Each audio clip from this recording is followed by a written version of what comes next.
కుత్బుల్లాపూర్ నియోజకవర్గం సూరారంలోని Mallareddy health city వారి ఆధ్వర్యంలో ఆపరేషన్ సింధూర్కు సంఘీభావంగా జాతీయ సమగ్రతను చాటుతూ నిర్వహించిన కార్యక్రమానికి మాజీ మంత్రి MLA Thanneeru Harish Rao, BRS party VP MLA KP Vivekanand, MLA Chamakura Mallareddy ముఖ్య అతిథులుగా హాజరయ్యారు. ఈ సందర్భంగా జమ్మూ కాశ్మీర్లో వీరమరణం పొందిన తెలుగు జవాన్ మురళీ నాయక్కు నివాళులర్పించారు.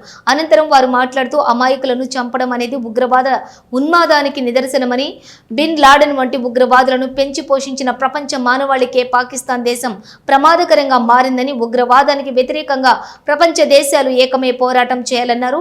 ఇప్పటికే 4 సార్లు పాకిస్తాన్ భారత్తో యుద్ధానికి కాలు దువ్విందని, కానీ భారత సైన్యం దాటికి నిలవలేకపోయిందని, అయినా ఇంకా బుద్ధి రాలేదని, ప్రజాస్వామ్యంలో పాకిస్తాన్కి విలువ లేదని, ఆ దేశ ప్రజలే పాకిస్తాన్ ఆర్మీ ఉగ్రవాదాన్ని తన్నే దుస్థితికి పాకిస్తాన్ దిగజారిందన్నారు. భారత సైన్యం అద్భుత ధైర్య సాహసాలతో పాకిస్తాన్ వణికిపోతుందని, ఈ యుద్ధంలో భారత సైన్యానికి వెన్నుదన్నుగా నిలవాల్సిన బాధ్యత ప్రతి భారతీయుడిపై ఉందని అన్నారు. భౌగోళికంగా మన భూమిని కాపాడమే కాదు, భారతదేశ వారసత్వాన్ని కాపాడుతున్నారు, భారత సంస్కృతిని కాపాడుతున్నారు, భారతదేశ భవిష్యత్తును నిలబెట్టడం కోసం తమ ప్రాణాలు లెక్క చేయకుండా ఈరోజు సైనికులు పోరాటం చేస్తా ఉన్నారు. ఇలా సైనికులకు మనందరం కూడా సంఘీభావం తెలియజేయాల్సిన బాధ్యత ఈ దేశ ప్రజలందరి మీద కూడా ఉంది. ముఖ్యంగా పాకిస్తాన్ మన దేశం నుంచి విడిపోయినప్పటి నుంచి కూడా మన దేశాన్ని ఇబ్బంది పెట్టాలని ఉగ్రవాదులను పెంచి పోషిస్తూ అనేక సందర్భాల్లో మన దేశాన్ని రకరకాలుగా ఇబ్బందులు పెట్టే ప్రయత్నం చేసింది. పాక్ ప్రేరేపిత ఉగ్రవాదులు వచ్చి దాడి చేశారు. ఆ ఉగ్రవాదులను పట్టుకొని ప్రపంచం ముందు ఇది పాకిస్తాన్ పంపిన ఉగ్రవాదులని ప్రపంచం ముందు నిలబెట్టిన ఘనత మన భారతదేశాన్ని. చివరికి మన భారత పార్లమెంట్ మీద కూడా మరి దాడి చేయడానికి దాని వెనుక ఉన్నది కూడా పాక్ ప్రేరేపిత ఉగ్రవాదులే. ఈ ఉగ్రవాదులు మనందరం కూడా చూసాం. వరల్డ్ ట్రేడ్ సెంటర్ యుఎస్ మీద కూడా దాడి చేసిన బిన్ లాడెన్ కూడా ఆ పాకిస్తాన్ నుంచే మరి ఎటువంటి కార్యక్రమాలకు పాల్పడ్డాడు. అంటే ఇలా ప్రపంచంలో అస్థిరత సృష్టించడానికైనా, భారతదేశంలో అస్థిరత సృష్టించడానికైనా పాక్ ప్రేరేపిత ఉగ్రవాదులే. ఇక దేనికైనా సహనానికి, ఓపికకు ఒక హద్దు ఉంటది. చాలా సంవత్సరాలు చూసాం. మొన్న పహల్గాంలో 26 మంది అమాయకుల మీద విచ్చలవిడిగా దాడి చేసి చంపడం ఈ దేశ ప్రజల మనసు కలిసివేసింది. అంతేకాకుండా వాళ్ళు మతం పేరిట ప్రజల్ని అడుగుతూ చంపడం అనేది ఈ దేశ ప్రజల మనసును కలిసివేసింది. అందుకే ఈరోజు భారతదేశం ఆ ఉగ్రవాదులను తుదముట్టించడానికి, శాశ్వతంగా ఈ పాకిస్తాన్ నుంచి భారతదేశం మీద జరుగుతున్న దాడిని ఒక పరిష్కారం చూపడం కోసం ఇవాళ ఉగ్రవాదుల మీద భారతదేశం దాడి చేస్తూ వచ్చింది.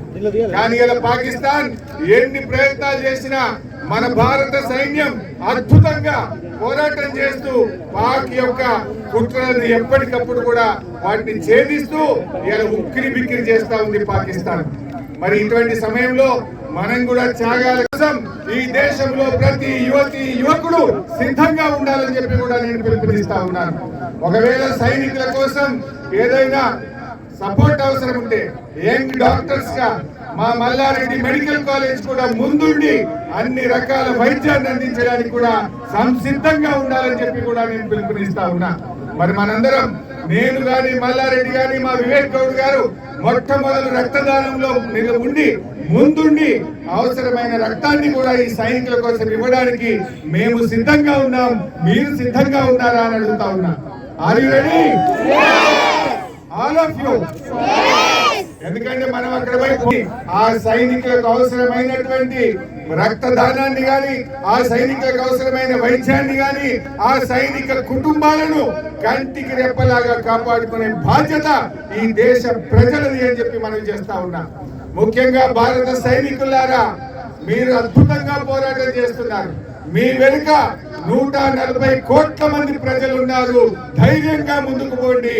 మీ ధైర్యమే మాకు శక్తి, మీ నిబద్ధతనే మా అందరికీ గర్వకారణం, మీ యొక్క పోరాటం మా అందరికీ స్ఫూర్తి అని చెప్పి మనవి చేస్తూ జై భారత్.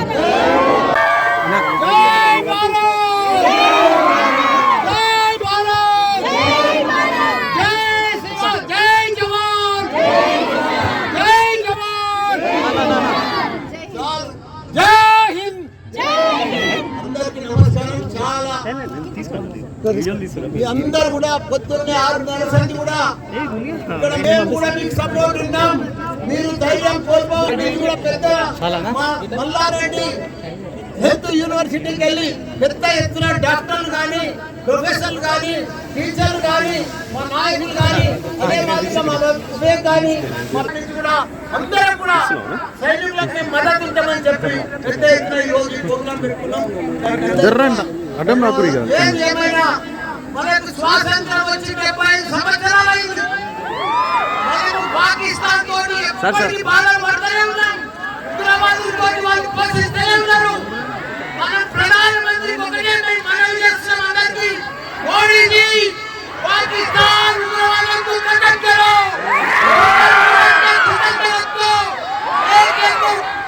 जिंदगी में फिर अपना भारत का उग्रवादी को पूरा पाकिस्तान प्रपंचంలో చిత్రపటంలో పాకిస్తాన్ కంట్రోల్ సంవత్సరాలు బాధపెడుతున్నారు. మనం ఇంకా భరించలేము. మనం ఇంకా ఓపిక లేదు. మనకు మన సైనికులు మన ఎంతో మంది ప్రాణాలు కోల్పోయారు. ఈ రోజు కూడా మన తెలుగు బిడ్డ మురళీ నాయక్ గారు చనిపోయారు. ఆయన మనం ఎంత ఇచ్చినా ఆయన నోటు తీర్చలేము. ఆయన కుటుంబానికి కూడా మన వీరులకి, మన సైనికులందరూ కూడా అందరూ కూడా దేశం అంతా కూడా వారి ఎప్పుడు తెలియడానికి చక్కటి సందేశానికి ఇచ్చినటువంటి నాయకులు, పార్టీ నాయకులు, మాజీ మంత్రులు హరీష్ రావు గారు, పెద్దలు మల్లారెడ్డి గారికి అందరికీ కూడా మరొకసారి నమస్కారాలు తెలియజేస్తున్నాను. కూడా మరి ముందులో పెట్టుకొని చేయడానికి ప్రయత్నాలు చేస్తే మన సైనికులు చేస్తున్నారో అందరూ కూడా వారి వెంబడి ఉండి వారి పనితీరు నుంచి వారిని స్ఫూర్తిని అందరూ కూడా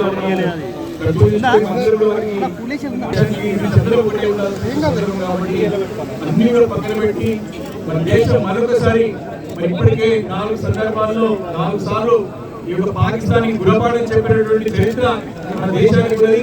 మరొకసారి తప్పకుండా మన యొక్క ఆర్మీ డెఫినెట్ గా విజయంగా నిలబడుతుందని చెప్పి కూడా ఈ సందర్భంగా మీరు విశ్వాసాన్ని వ్యక్తం చేసుకుంటూ, ఎవరైతే మునినే మరి మన నాయక్ గారు మురళీ నాయక్ గారు మునినే వాళ్ళు మునిని ప్రాణాలు విడవడం జరిగింది. కాబట్టి వారి హక్కు కూడా శాంతి కలిగాలి. వారి కుటుంబాన్ని కూడా ప్రసరించాలని చెప్పి ప్రార్థిస్తూ మరొకసారి అందరికీ నమస్కారం తెలియజేసుకుంటూ జై Hind. No introduction in our campus, especially the former chairman and the elected chief, P.S. Malari Garu.